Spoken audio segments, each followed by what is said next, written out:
ሁላችሁንም በጌታ በኢየሱስ ክርስቶስ ስም ሰላም እላችኋለሁ። አሁን የመጣችሁትንም እግዚአብሔር አምላክ አብስቶ ይባርካችሁ። እያጠናን ያለነው በራእይ መጽሐፍ ውስጥ ያለውን የቲያጥሮንን ቤተክርስቲያን ተመልክቶ ነው። ትናንትና አንደኛውን ክፍል አካፍያለሁ፣ ዛሬ ሁለተኛውን አካፍላለሁኝ። ቲያጥሮን ማለት ሴት ልጅ ማለት እንደሆነ ተናግሬያለሁ። ሞስት ፕሮባብሊ በከተማው የምትገኘውን ቤተክርስቲያን የመሰረተችው ሊዲያም ሴት ልጅ ናት።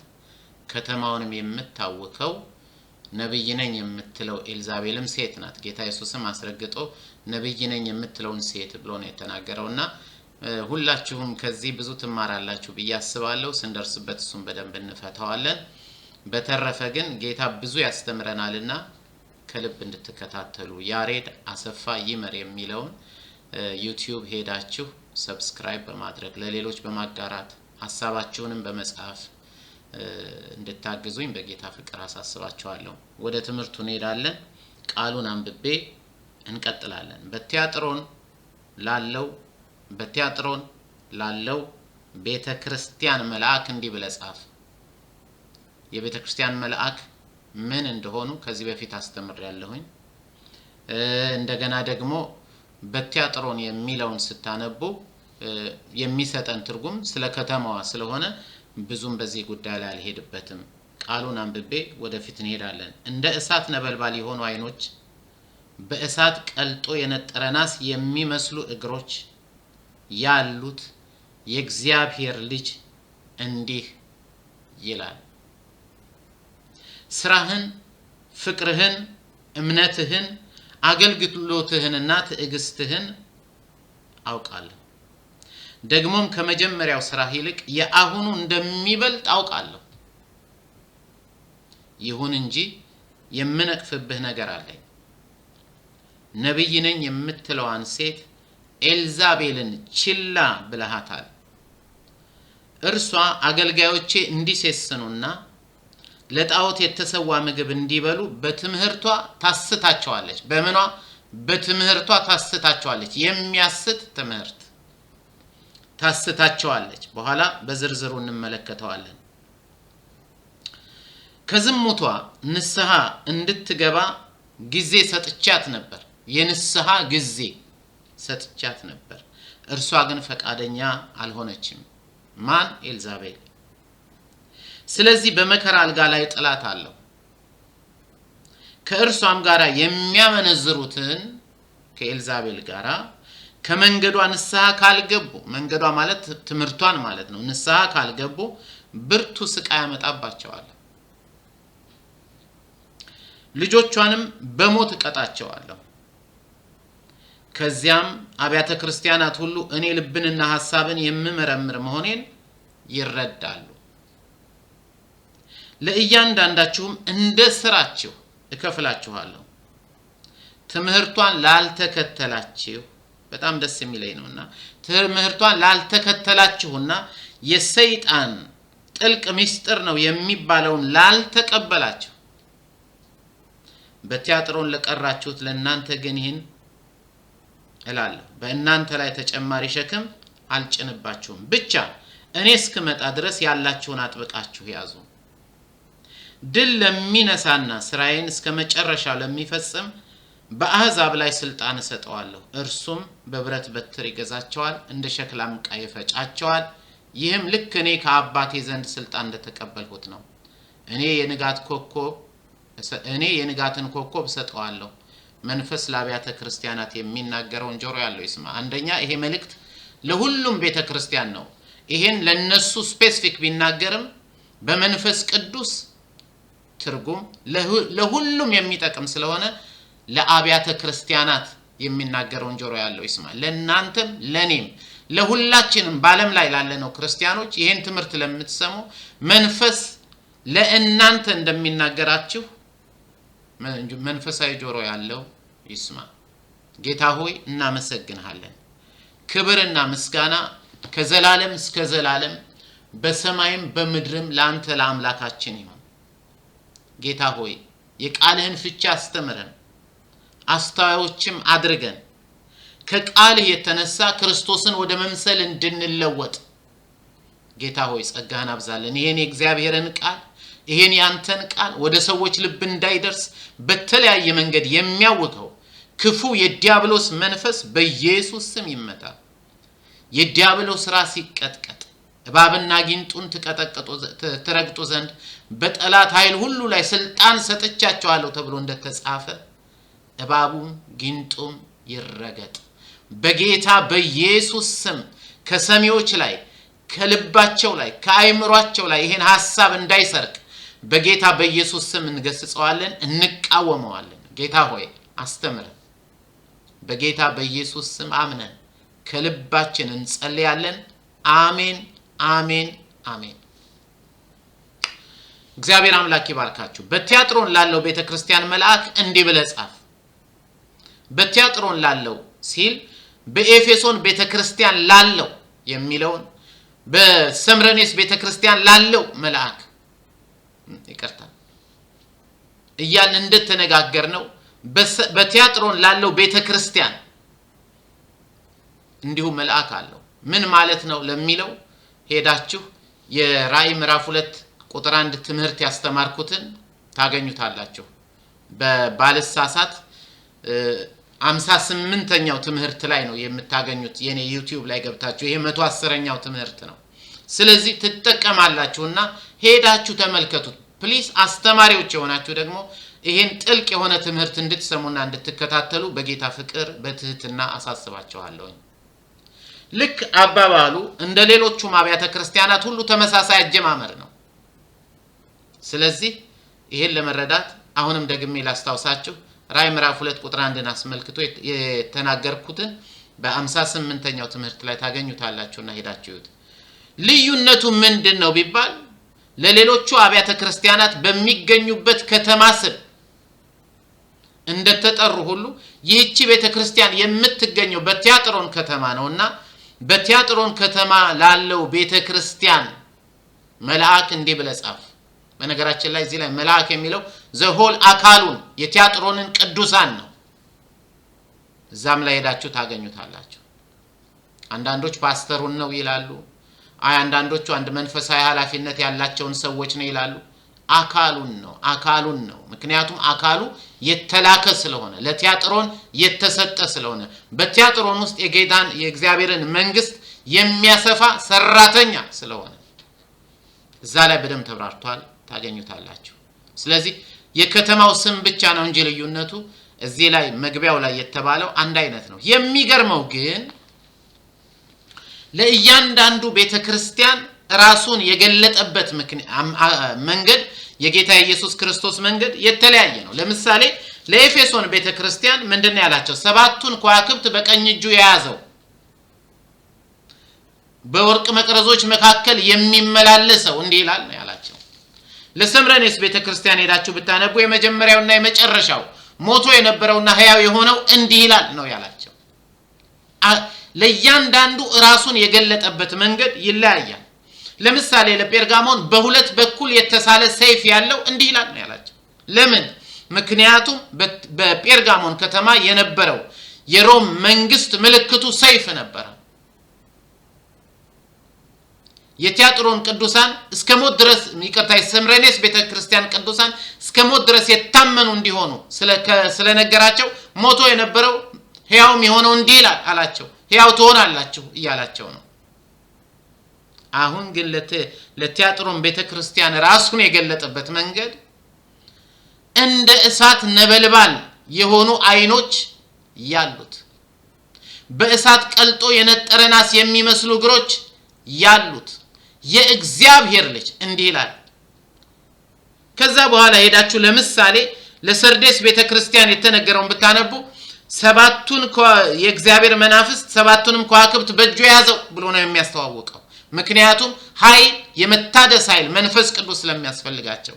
እንደገና ደግሞ ለፊላዴልፊያ ቅዱስና እውነተኛ የሆነው የዳዊት መክፈቻ ያለው የሚዘጋ የሚከፍትም የሌለ የሚከፍትም የሚዘጋ የሌለ እንዲህ ይላል ብሎ ነው ራሱን ያስተዋወቀው።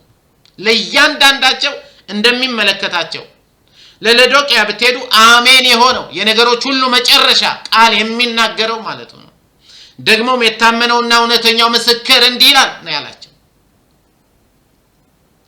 ይህችን ቤተክርስቲያን ግን እንደ እሳት ነበልባል የሆኑ አይኖች ያሉት በእሳት ቀልጦ የነጠረ ናስ የሚመስሉ እግሮች ያሉት የእግዚአብሔር ልጅ እንዲህ ይላል። ዛሬ የምንመለከተው የጌታ ኢየሱስ ክርስቶስን አይን ነው። ማለትም እንደ እሳት ነበልባል የሆኑ አይኖች።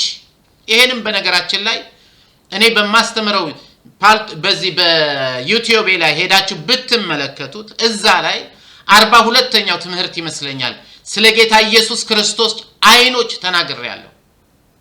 ዛሬ ግን ከቲያጥሮን ቤተክርስቲያን አንፃር እንናገራለን። ይሄ ነገር የተጻፈው ለነገሩ 3 ጊዜ ነው።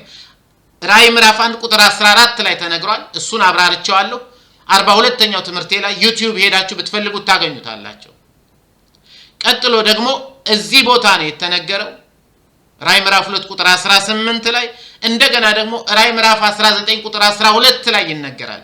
ስንደርስበት እናየዋለን። ታዲያ ይህ አገላለጥ ምን ማለት ነው? በተቻለ መጠን ትምህርቱን አጠር አድርጌ ለመጨረስ ሞክራለሁ። ይህ አገላለጥ ከጌታ አይን ምንም የተሰወረ ነገር እንደሌለና ሁሉን የሚመረምር ፈራጅ ጌታ እርሱ መሆኑን የሚያመለክት አረፍተ ነገር ነው።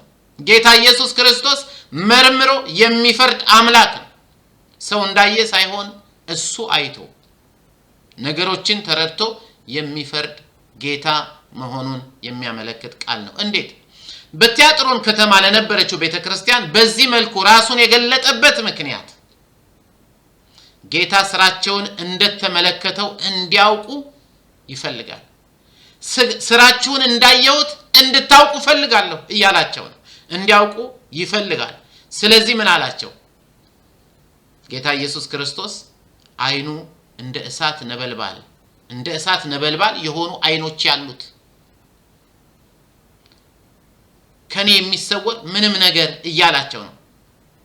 ስለዚህ የሚያደርጉትን ነገር የሚሆኑትን ነገር የሰይጣን ሚስጥር ነው ብለው በሚስጥር የሚያደርጉትን ነገር ሁሉ አይተውታል። እግዚአብሔር አምላክ ስሙ ይባረክ። ምክንያቱም እነርሱ ጥልቅ ሚስጥር ነው በማለት ክርስቲያኖች የሰይጣንን ስራ እንዲያደርጉ የሚያነሳሳ ትምህርት የምታስተምር ሴት በመካከላቸው ተቀምጣ ተከታዮችን እያፈራች ቤተክርስቲያን ምንም ሳትላት ይህን መንፈሳዊ የመሰለውን ግን የአጋንንትን መንፈስ የተሞላበትን ትምህርትና ልምምድ ደግሞአለሁ የአጋንንት መንፈስ የሞላበትን ትምህርቷንና ልምምዱን ዝሙቱን ማለት ጌታ ኢየሱስ ክርስቶስ መርምሮ አይቶታል። ሊሰውሩት አይችሉም። አውቆታል ጌታ። ለዚህ ነው እሷን ቸል ስለምትላት ነቅፋለሁ ያለው። ምክንያቱም እንደ እሳት ነበልባል በሆኑት አይኖቹ ተመልክቷቸዋል።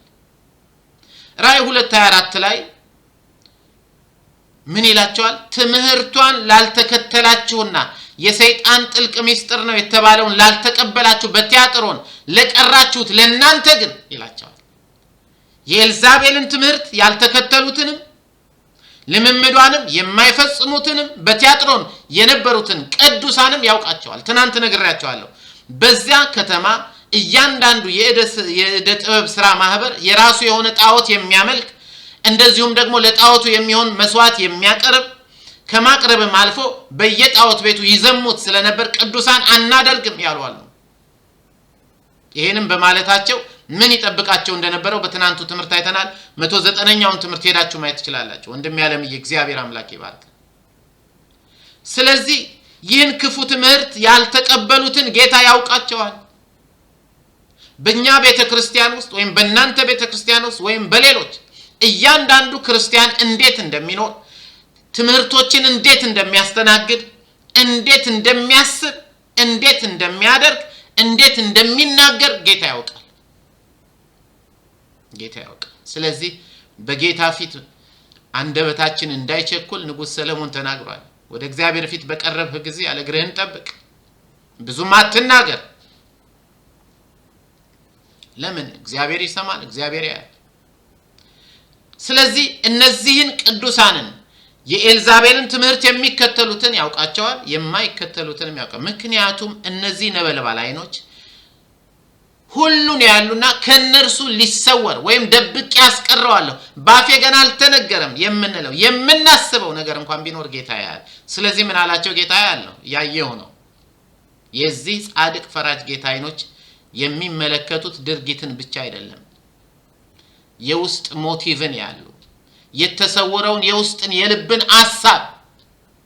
ሐሳብ የጭንቅላት ነው፣ ሐሳብ የልብ ነው አይደል? አናአ የልባችንን ሞቲቭ ሐሳቡን ያውቀዋል ጌታ ኢየሱስ። አዲስ ቮካብላሪ ስለጨመርኩላችሁ እንግዲህ ተመራመሩ። እርግጥ ነው እኛ አማኞች ጌታን ስለተቀበልን ጸጋው በእምነት አድኖናል፣ ጸጋው በእምነት አጽድቆናል። ወደ ፍርድ እንደማንመጣም የእግዚአብሔር ቃል ይናገራል። አሁን ግን ለነዚህ ሰዎች ስለ ፍርድ ነው ጌታ የሚነግራቸው። ዮሐንስ 5:24 ላይ እንደዚህ ይላል፣ እውነት እላችኋለሁ ቃሌን የሚሰማ በላከኝም የሚያምን የዘላለም ሕይወት አለው፣ ከሞት ወደ ሕይወት ተሻገረ እንጂ ወደ ፍርድ አይመጣም። this is true። ከሞት ወደ ሕይወት ተሻገረ እንጂ ወደ ፍርድ አይመጣም ብሎ ጌታ አስተምሯል። ይህ ማለት ደግሞ ከዓለም ጋር እንዳይፈረድብን ወደ ነጩ ዙፋን ፍርድ አንቀርብም ማለት ነው እንጂ በክርስቶስ የፍርድ ወንበር ፊት አንቀርብም ማለት ግን አይደለም። አማኞች የሆንን ሁላችንም በክርስቶስ የፍርድ ወንበር ፊት እንደምንቀርብ ነው የእግዚአብሔር ቃል የሚናገረው። በሁለተኛ ቆሮንቶስ ምዕራፍ 5 ቁጥር 10 ላይ ያለው ቃል ሁላችንም በክርስቶስ የፍርድ ወንበር ፊት እንቀርባለንና እያንዳንዱ ሰው ነው የሚለው። ይቅርታ አንዴ ውሃ ልጠጣ። እያንዳንዱ ሰው እንደግሜ ላንብበው። ሁላችንም በክርስቶስ የፍርድ ወንበር ፊት እንቀርባለንና እያንዳንዱም ሰው በስጋው ለሰራው በጎ ወይም ክፉ ተገቢውን ዋጋ ይቀበላል። በክርስቶስ ወንበር ፊት ተገቢውን ዋጋ ይቀበላል። ምን ካረገ? መልካም ከሰራም ክፉም ከሰራም ይላል። እንደዚህ ተብሎ ተጽፏል ቅዱሳን። ብዙ ጊዜ አሁን ይሄ በጣም ነገሮችን የማመቻመች ትምህርት ስለመጣ ጽድቅና ቅድስና በጣም ተገፍቷል። ቤተክርስቲያን በነውረኞች የተሞላችበት ጊዜ ነው አንዳንዴ። ይሄን ስል ሁሉንም ማለት አይደለም። ዛሬ ምስክርነታችን ተንቋል። ለምን? ከሌኮ እንዲያርጓል እንባላለን። አንዳንዶቹ እንዲያውም ከኛ they belong not to us ከኛ ጋር ምንም ግንኙነት የላቸውም ብዬ ነው ማምነው። ግን በፕሮቴስታንት የሚጠሩት ዛሬ እንደ ትልቅ ሰው እነሱ ናቸው። ብዙ ጊዜ ግን ድኛለሁ እያልን በክርስቶስ የፍርድ ወንበር ፊት እንደምንቀርብ እንኳን ልብ ስለማንለው የግዴለሽና ኃላፊነት የጎደለው ህይወት እንኖራለን። ሮሜ 14:10 ላይ ምን ይላል መሰላችሁ? ታዲያ አንተ በወንድምህ ላይ ለምን ትፈርዳለህ? ለምንስ ወንድምህን ትንቃለህ? ሁላችንም በእግዚአብሔር የፍርድ ወንበር ፊት እንቀርባለን። ሁላችንም። ማን ነው የሚለው? ሐዋርያ ጳውሎስ ሁላችንም ሲል ራሱን ጨምሮ ነው። እንቀርባለን። እንዴት ተብሎ ተጽፏል? ይሄን አላነበብን ይሆን? ያላነበብን ነው ምን መስለው። ክርስቲያኑ ህዝብ ፈጽሞ በህይወቱ ለተፈጸመው ነገር ሁሉ ተጠያቂ አይሆንም ብሎ ማሰብ ሞኝነትና ከእግዚአብሔር ቃል ያፈነገጠ አመለካከት ነው። እንዲያውም ፍርድ በጌታ ቤት ማለትም በቤቱ ማለትም በእኛ በክርስቲያኖች በአማኞች እንደሚጀምር ነው ቃሉ የሚነግረን። አንደኛ ጴጥሮስ ላይ ሐዋርያው ቅዱስ ጴጥሮስ የተናገረውን ላንብብላችሁ። አንደኛ ጴጥሮስ ምዕራፍ 4 ቁጥር 17 ላይ ፍርድ ከእግዚአብሔር ቤት የሚጀምርበት ጊዜ ደርሷልና። ከእግዚአብሔር ቤት እንግዲህ ፍርድ የሚጀምረው አለ ጴጥሮስም በእኛ በማን? በነ ጴጥሮስ በእኛ ከሆነ ለወንጌል የማይታዘዙ ሰዎች የመጨረሻቸው ምን ይሆን ይላል። የነሱ በነጩ ዙፋን ፍርድ። እኛ ግን በክርስቶስ የፍርድ ወንበር ፊት ቀርበን ለክፉ ለደጉም መልስ እንሰጣለን። እንዲህ ነው ያለው። እንግዲህ ጴጥሮስ ነው ያለው። በእኛ የሚጀምር ከሆነ ለወንጌል የማይታዘዙ ሰዎች መጨረሻቸው ምን ይሆን? ጌታ ስለዚህ በዚህ በራእይ መጽሐፍ መልእክት ለተላከላቸው ለሰባቱም አብያተ ክርስቲያናት መልካምንም ሆነ ደካማ ጎናቸውን ተናግሮ የሚነቀፉበትን እያንዳንዱን ቤተክርስቲያን የሚነቀፉበትን በማስታወቅ ወደ ንስሐ ጠርቷቸዋል። ከሰባቱ አምስቱ ተጠርተዋል። ታስታውሳላችሁ የኤፌሶንን ቤተክርስቲያን የቀደመው የምነቅፍብ ነገር አለኝ ምንድነው? የቀደመውን ፍቅርህን ትታል፣ ስለዚህ መቅረዙን ለወስደው ነው ማለት ቸርች ቤተክርስቲያን መሆንህ ሊቀር ነው ማለት ነው። ለጴርጋሞን የምነቅፍብ ነገር አለ አይደል? ለቲያጥሮን የምነቅፍብ ነገር አለ ያልተባሉት ሰምረኔስና ፊላዴልፊያ ብቻ ናቸው። ስለዚህ ምን ብሏቸዋል? አምስቱንም ንስሐ ግባ ብሏቸዋል። ንስሐ ግባ። ዛሬ ንስሐ ያስፈልግም። እኛ እኮ በጸጋ ዘመን ኦፍ ኮርስ እነዚህ የት የነበሩ ቤተክርስቲያን ይመስሏችኋል? ጌታ ኢየሱስ ክርስቶስ ሞቶ ካረገ በኋላ የነበሩ የአዲስ ኪዳን አብያተ ክርስቲያናት ናቸው። ስለዚህ የጌታ ኢየሱስ ክርስቶስ አይኖች ደካማ መልካሙን ጎናችንን ብቻ ሳይሆን ደካማ ጎናችንንም ያያሉ። መልካምም ሆነ ደካማው ጎናችን በጌታ በኢየሱስ ክርስቶስ ተነግሮን በልባችን ውስጥ ከተሰማን ቀጥታ ወደ ንስሐ መሮጥ ያለብን ነው የሚመስለኝ። ትክክሉም ይሄ ነው። ወደ ንስሐ ነው ጌታ የጠራቸው። አብያተ ክርስቲያናትን እንደ እሳት ነበልባል በሆኑት አይኖቹ ስለሚመረምር ነው እንዲህ የሚላቸው። ጌታ ኢየሱስ በቤተ ክርስቲያን ውስጥ የሰጠውን ትምህርትና ምእመናኑም የሚለማመዱትን ህይወት ስለሚመለከት በቤተ ክርስቲያን የሚሰጠውን ትምህርት ጌታ የሚከታተል አይመስላችሁም? ይመስለኛል። ታዲያ እንዴት የኤልዛቤልን ትምህርት አየው? ዛሬ እኛ በመድረኮቻችን የምንናገራቸው ጌታ እንደሚሰማ ታውቃላችሁ፣ እንደሚያይ ታውቃላችሁ። የምናመቻምቸውንም የጽድቅና የቅድስና ቃል የሚናገሩትን ህዝብን ለማነጽ የጥበብ ቃል የሚናገሩትን የእውቀትን ቃል የሚናገሩትን ትንቢትን የሚናገሩትን በልዩ ልዩ ልሳን የሚናገሩትን በልሳን የሚናገሩትን የተነገረውን የሚተረጉሙትን መናፍስትን የሚለዩትን በመድረክ የሚነገረውን ሁሉ ያያል። እምነትንም ያያል። እንዲያውም ተራ ቁጥሩ እንደዛ ነው አይደለ? ሐዋርያው ቅዱስ ጳውሎስ በአንደኛ ቆሮንቶስ ምዕራፍ 12 ከቁጥር 7 ጀምሮ እስከ 11 ያለውን ስታነቡ የጥበብ ቃል መናገር አይደል? ጥበብን መናገር፣ ዕውቀትን መናገር፣ እምነትን ካለ በኋላ የፈውስ አገልግሎትን፣ ተአምራት ማድረግን፣ ትንቢትን መናገርን፣ መናፍስትን መለየትን፣ በልዩ ልዩ ልሳን መናገርን፣ በልሳን የተነገረው መተርጎም እያለ ነው። እነዚህ በሙሉ ቤተክርስቲያኖች ሲደረጉ የሚሰበከው የሚጸለየው ጌታ ይሰማዋል። አኗኗራችን የታየ ነው። ስለዚህ ጌታ ለልባችን ይናገረን። ለጴርጋሞን ከተናገረ፣ ለቲያጥሮን ከተናገረ፣ ለኤፌሶን ከተናገረ፣ ለሰርዴስ ከተናገረ፣ ለሎዶቅያ ከተናገረ ለእናንተም ቤተክርስቲያን የሚናገር ጌታ ነው ያላችሁ። መልካሙን ጎናችሁን ይሄን አውቃለሁ፣ እንደዚሁም ደግሞ የሚነቀፈው ማንነታችሁን የሚናገር። ስለዚህ ሁሉ ጊዜ ከጌታ ጋር ግንኙነት ያስፈልገናል። ለምን? እሱ በነበልባል አይኖቹ ሁሉን ያያሉ። አንዳንድ ሰዎች እንዲህ ይላሉ፣ ነበልባል አይኖቹ አቤት ማማራቸው ነው። ስለ ፍርድ ነው የሚናገረው፣ መረምራቸዋል፣ ስለ ውበቱ አይደለም። ጌታ ኢየሱስ በቤተ ክርስቲያን ውስጥ የሚሰጠውን ትምህርትና ምእመናኑም የሚለማመዱትን ህይወት ስለሚመለከት የሁሉንም ሰው ብርታትና ድካም እንደዚሁም የቤተ ክርስቲያኗን ብርታትና ድካም ጠንቅቆ ያውቃል። በእኛ አስተሳሰብ ስውር ነው፣ ማንንም አያውቀውም የምንለውን ማናቸውንም ነገር ማንነታችንን ጨምሮ ከጌታ ኢየሱስ ክርስቶስ አይን የተሰወረ ነገር የለም። መክብብ 12:14 ምን ይላል? መልካምም ይሁን ክፉ ስውር የሆነውን ነገር ሁሉ። መክብብ 12:14 ነው ያልኩት ለምትጽፉ።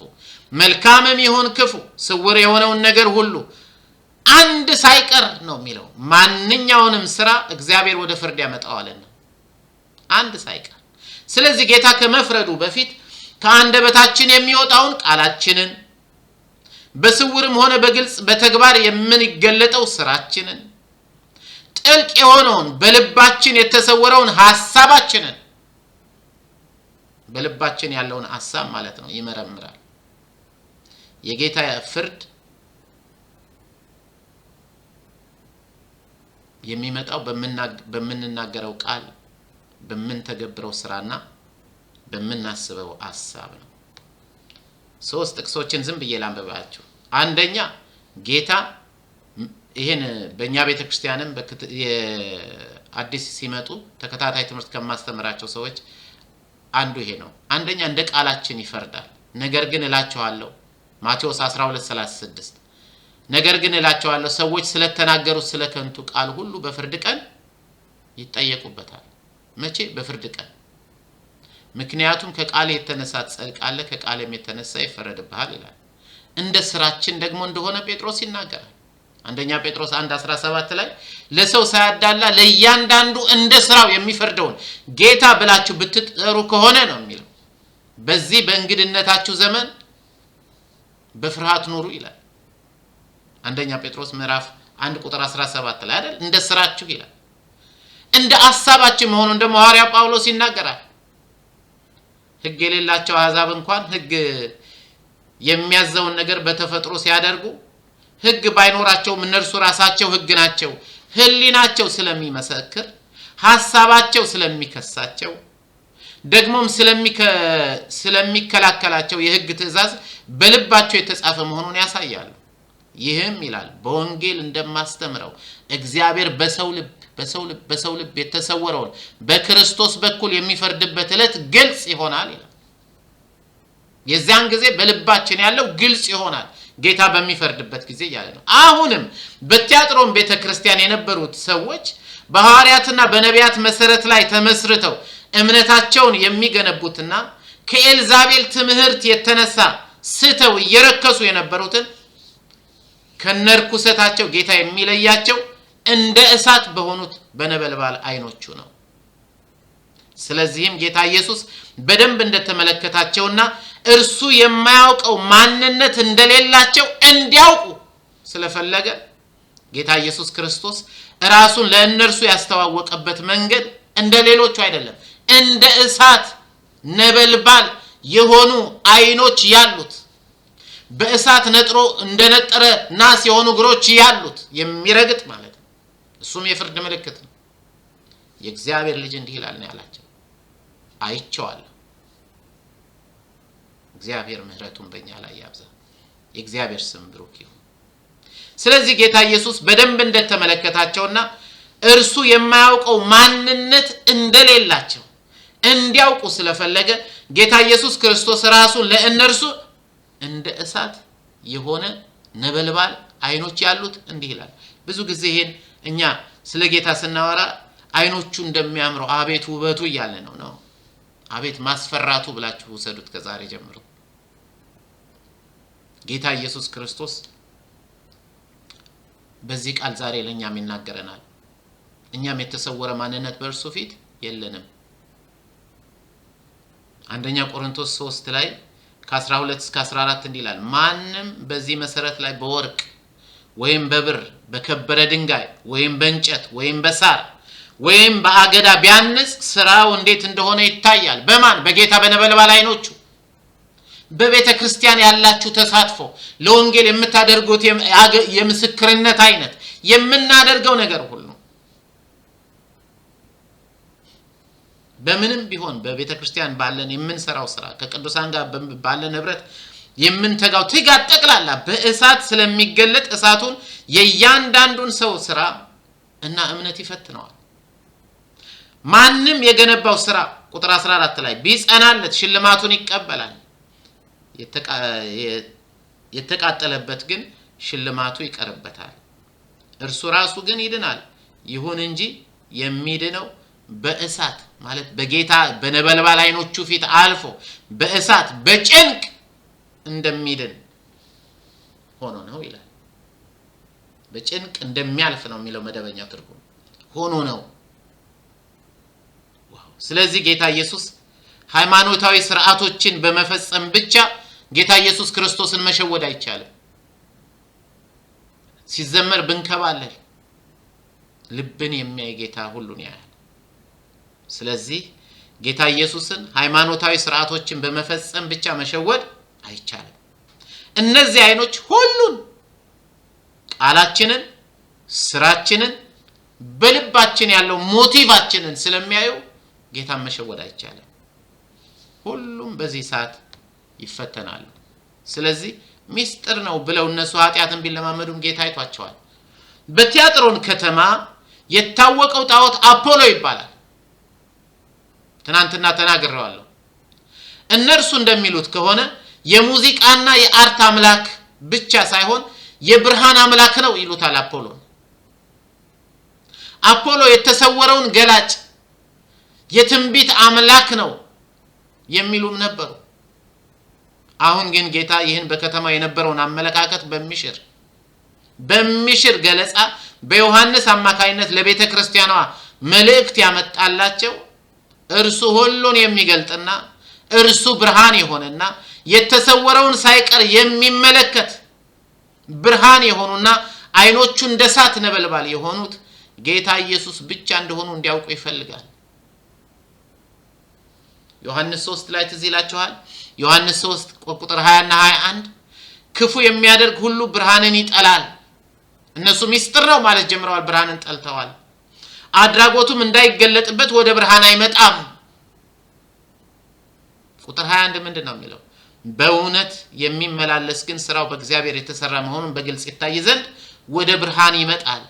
እኛ በጌታ ፊት እንዳናፍር በጌታ አይኖች ፊት ስናልፍ ስለምንነበብ በግልጽ ስለሚታይ ልባችን ሞቲቭ በእውነት የሚመላለስ ግን አለ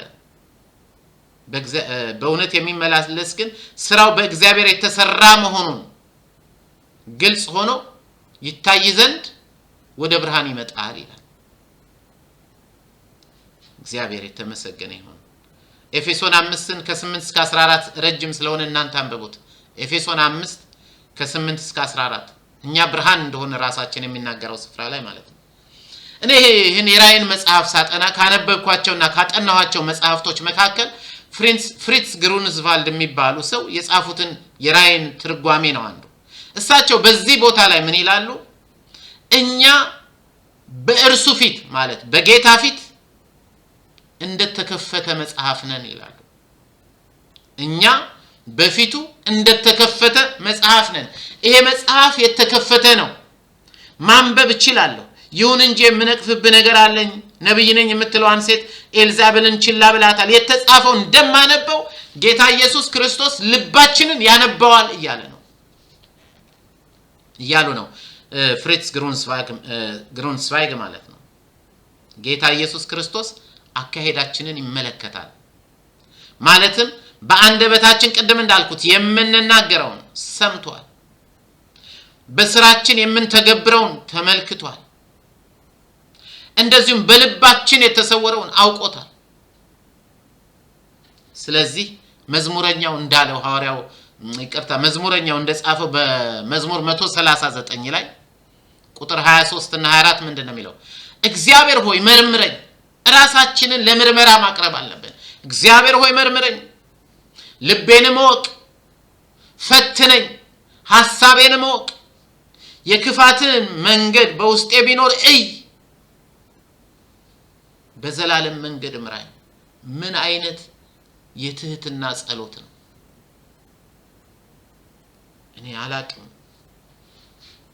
ይሄ ነገር ሲነገር በድሮ ጊዜ እኔ ጌታን ከተቀበልኩ አሁን ከ42 ዓመት በላይ ሆኖኛል። ራሳችንን ለማስመርመር እንሮጥ ነበር። አሁን ግን ነው ወዲያውኑ የሆነ ቲክቶክ መጥቶ አስቆን ነገሩን ሁሉ ደበላልቆት ያልፋል።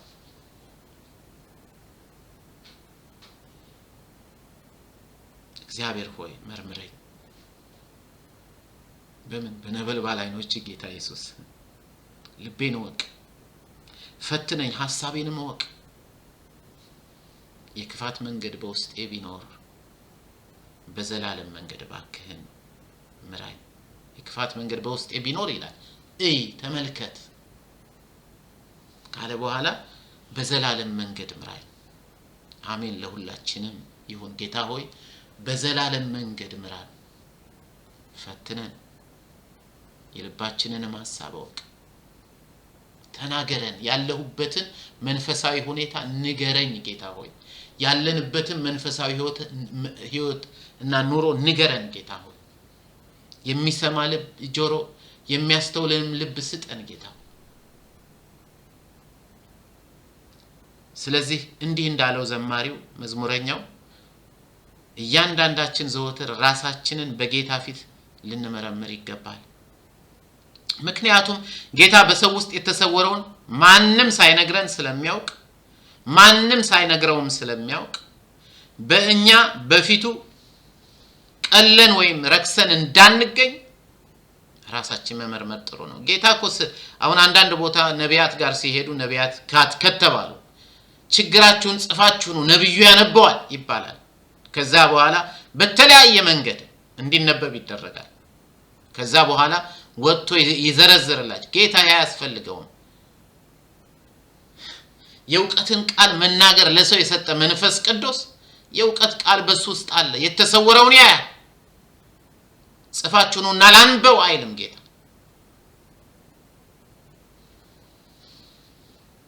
ስለዚህ ቅዱሳን መርምረን ማለት አለብን። ምክንያቱም ጌታ በሰው ውስጥ የተሰወረውን ማንም ሳይነግረው ስለሚያውቅ እኛም በፊቱ ቀለን ወይም ረክሰን እንዳንገኝ ራሳችንን መርመር። አንድ ጊዜ ጌታ ኢየሱስ ያመኑትን አይሁድ የተመለከተበት እይታ ትዝ ይላችኋል። ይሄ ለኛ ጥሩ ማስረጃ ነው። ዮሐንስ 2 ላይ 24 እና 25 ላይ ታገኙታላችሁ። ኢየሱስ ግን ሰውን ሁሉ ስለሚያውቅ ነው የሚለው። አይተማመንባቸውም ነበር። ምን? ሰውን ሁሉ ስለሚያውቅ በሰው ውስጥ ያለውን ያውቅ ስለነበር ማንም ስለሰው እንዲመሰክርለት አላስፈልገውም። በነገራችን ላይ የውቀት ስጦታ ወይም ዕውቀትን መናገር የሚባለው ስጦታ ይሄ ነው።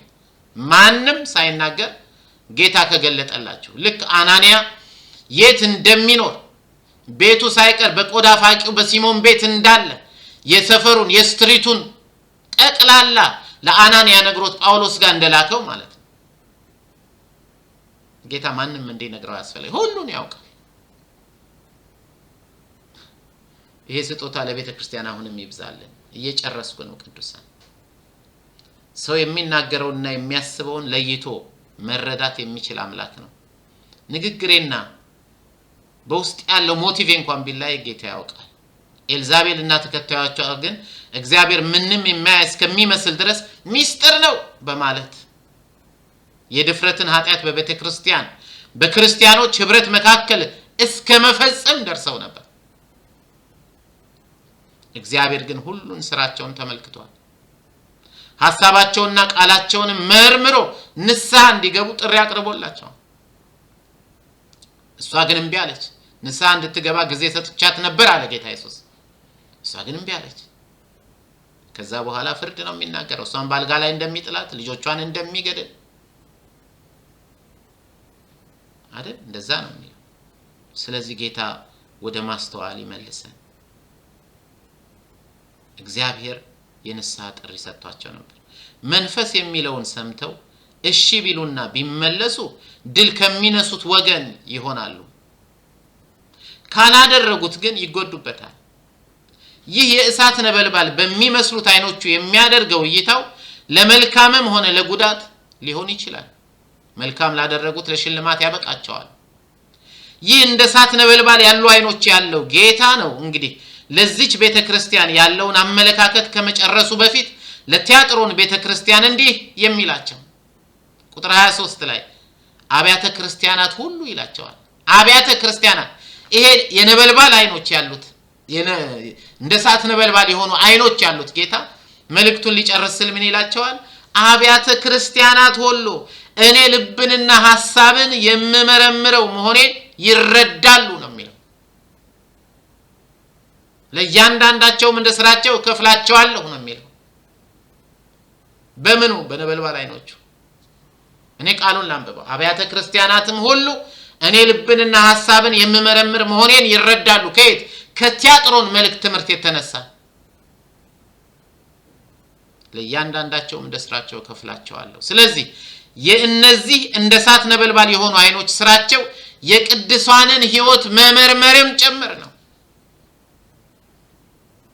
በዚህ ዘመን ያለችው ቤተክርስቲያን ስጨርስ እንዲህ እላለሁ ለዛሬ በዚህ ዘመን ያለችው ቤተክርስቲያን ይህን መዘንጋት የለባትም። ብዙ ጊዜ ሰው ካላየ ምንም እስከማይመስለን ድረስ በስውር እንደ ወንጌል እውነት ያልሆኑ አካሄዶችን እየሄድን ወይም እንደዚህ አይነት አካሄድ እየሄዱ የሚያገለግሉ ሰዎች እንዳሉ እየሰማን ነው። እናንተ ቅዱሳን ፈጥናችሁ ንስሐ ግቡ። ጌታ ይቅር ይላችኋል።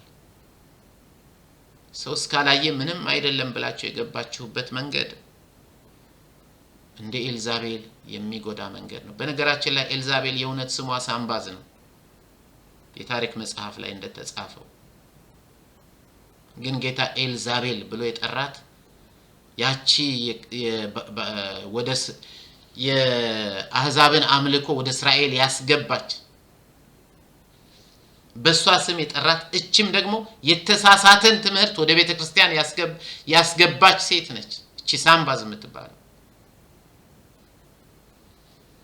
ስለዚህ ከዚህ የተነሳ ወንጌልን መስበክ እየከበደን መጥቷል። ማንም በደነፋ ቁጥር ተመልከቷቸው፣ ፕሮቴስታንቶችን ተመልከቷቸው፣ ወንጌላውያንን የጌታ ስም መሰደቢያ ምክንያት እንዳንሆን እንጠንቀቅ። የእናንተ ክብር አይደለም ቁም ነገሩ የጌታ ክብር ነው። ዛሬም ጥሪ እባካችሁ ለወንጌል እንደሚገባ እየኖርን በምስክርነታችን እንበርታ። ለወንጌል እንደሚገባ እየኖርን ለምስክርነታችን እንበርታ የሚል ነው። በእሳት ቀልጦ የነጠረ ናስ የሚለውን በሚቀጥለው ሳምንት እናየዋለን።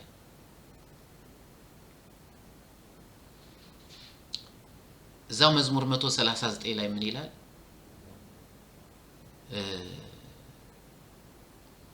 ወደ ሰማይ በወጣ አንተ በዚያ ነህ፣ ወደ ሲኦል እንደ አቤቱ መረመርከኝ አወቅኸኝ። መነሳቴንና መቀመጤን መሻቴን ከሩቅ አስተዋልክ፣ ልቤን ማለት ነው። ፍለጋዬን ረፍቴን መረመርክ፣ ሐሳቤን ማለት ነው። ከመንፈስህ ወዴት እሄዳለሁ? ከፊትህስ ወዴት እሸሻለሁ? ወደ ሰማይ በወጣ አንተ በዚያ አለ፣ ወደ ሲኦልም በወርድ አንተ በዚያ ነህ። በውኑ የንጋትን ክንፍ በወስድ እስከ ምድር ዳር እስከ ባህር ዳር ብበር አንተ በዚያ ነህና ቀኝ ትመራኛለች። ከእግዚአብሔር ማምለጥ መሰወር በፍጹም አይቻልም። የትም ብትሄዱ እግዚአብሔር እዚያ አለ። ይሄ ለመልካምም ጥሩ ነው፣ ለመበረታታት በሚያስፈልገን ጊዜ ስንጠራው ስለሚደርስልን። እንደዚሁም ደግሞ ርቆና ተሸፋፍኖ መሰወር እንደማይቻልም እንማርበታለን። እናንተ ቅዱሳን በጌታ የተጠራችሁ የጌታ አገልጋዮች ዛሬ የምትሰሙት በቤተ ክርስቲያን ያለው ሁሉ ነውር በጌታ በኢየሱስ ክርስቶስ ስም ተጠርጎ ከቤተ ክርስቲያን እንዲወጣ ሁላችንም ራሳችንን መርምረን ለእግዚአብሔር እንድንቀድስ እግዚአብሔር ጸጋውን ያብዛልን። ጌታ ሆይ እናመሰግንሃለን። ክብርና ምስጋና ከዘላለም እስከ ዘላለም ላንተ ይሁን። ነበልባል አይኖችህ ያንደበታችን የሚነገረውን በስራችን የሚተገበረውን በልባችንም የተሰወረውን ሐሳባችንን ስለሚያዩ እንደ ስራችን የምትከፍለን ጌታ በፍርድ ወንበር ፊት ከመቅረባችን በፊት ራሳችንን መርምረን እንድናስተካከል ጸጋህን አብዛለን። በቤተ ክርስቲያን ውስጥ የገባውን ንስሐን የገፋውን ትምህርት በኢየሱስ ስም ጠራርገህ ከቤተ ክርስቲያን አስወጣ። ሰዎች አማኞች እኛ ሁላችንም ራሳችንን የምንመረምርበትን መንፈስ ስጥ።